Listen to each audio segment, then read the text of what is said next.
what are the benefits of reading two last verses of Surah Al-Baqarah? Okay, the benefit is Rasul Sallallahu Alaihi Wasallam has said, first of all, Surah Al-Baqarah is the nur which mentioned in the hadith, which is like the whole Surah Al-Baqarah is like a nur. So when the Quran is being recited,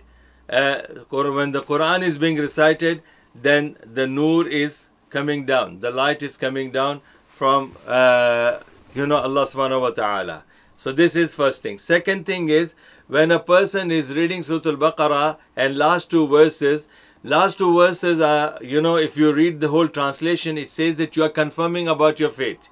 You're confirming about your iman, that you believe in Allah, you believe in Rasul, you believe in Akhirah, you believe in this and you believe in that, and you confirm that I obey Allah, whatever I hear, I obey Allah and His Rasul.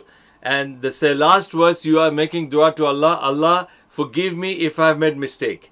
Allah forgive me and don't make me accountable if I have done something out of forgetfulness.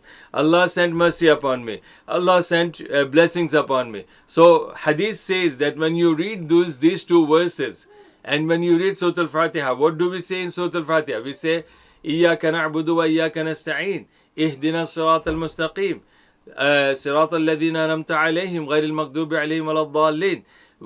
So in Surah Al-Fatiha we make dua to Allah. In last two verses we make dua to Allah. رَبَّنَا لا تؤاخذنا إن نسينا وأخطأنا ربنا ولا تحمل علينا إصرا كما حملته على الذين من قبلنا. So all these things are duas.